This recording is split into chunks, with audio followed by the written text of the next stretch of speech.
The Convergence Summit aboard Apex Station brought together the galaxy's apex predators. Ambassador Kale Thor of the Vexian Sovereignty stood at the observation deck, his scaled hide gleaming crimson under artificial light. 6-foot talons clicked rhythmically as he watched delegates arrive. Representatives of species who ruled through conquest, who understood only dominance hierarchies.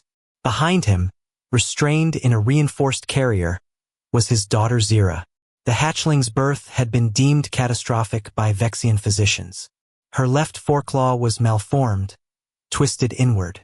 Her hunting eye, the third eye all Vexians possessed, was milky white, unseeing.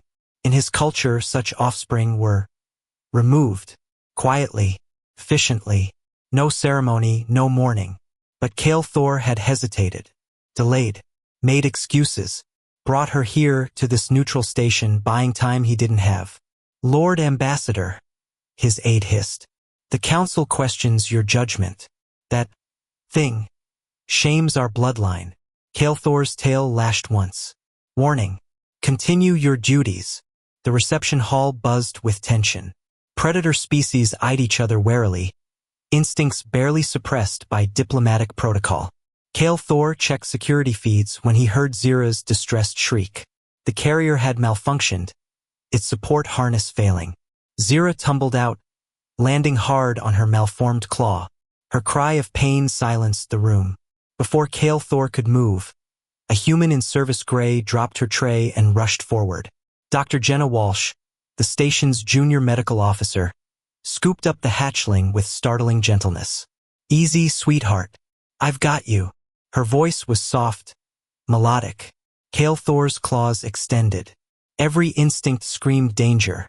A stranger touching his offspring, weak prey species hands on Vexian royalty.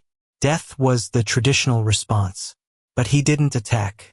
Because Zira, who had only ever whimpered in pain, who flinched from her own father's touch, relaxed completely in this human's arms.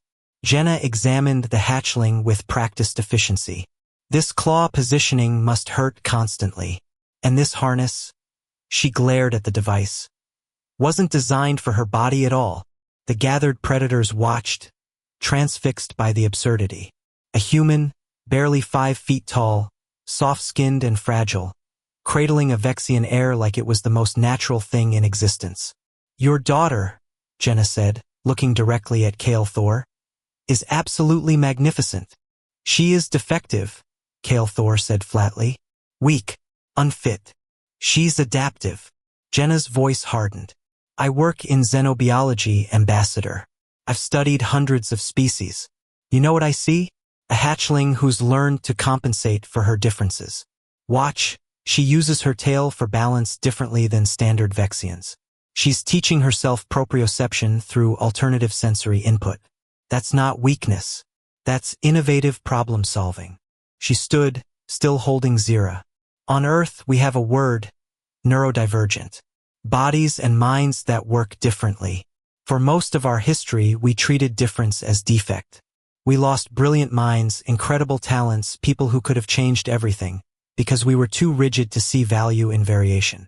Kale Thor's pupils contracted to slits. You dare lecture me on Vexian tradition?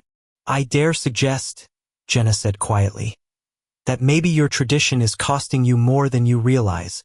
Humanity's greatest innovations came from people whose brains worked differently. Our breakthrough in quantum navigation, autistic physicist, first FTL communication, deaf engineer who understood wave patterns others missed. Our greatest diplomat, wheelchair-bound and brilliant. She adjusted Zira gently. Your daughter's malformed claw means she'll develop fine motor skills differently. Her limited vision means she'll rely more heavily on thermal sensing, spatial awareness. She'll perceive threats and opportunities you can't. That's not weakness, Ambassador. That's a strategic advantage if you're brave enough to nurture it. Brave.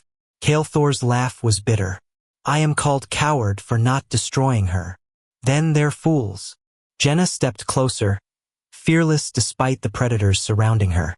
Bravery isn't eliminating what scares you. It's protecting what you love despite the cost. It's choosing compassion over convenience.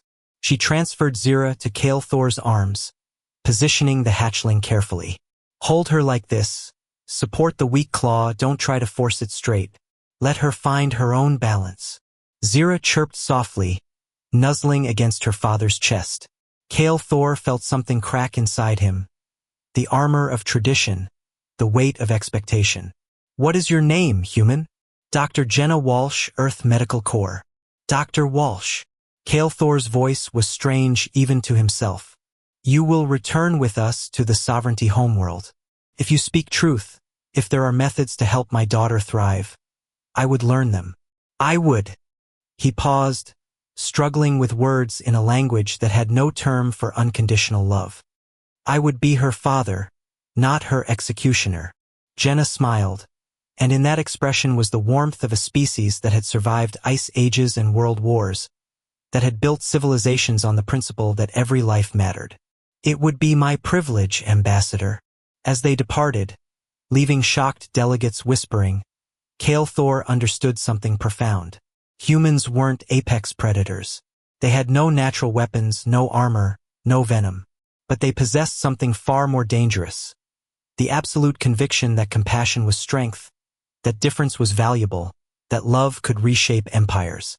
Zira purred in his arms, and for the first time, Kale Thor purred back. A sound of hope, of revolution, of a future where strength meant having the courage to embrace every form life takes. The galaxy's predators ruled through fear, but perhaps, he thought, humanity would teach them something better.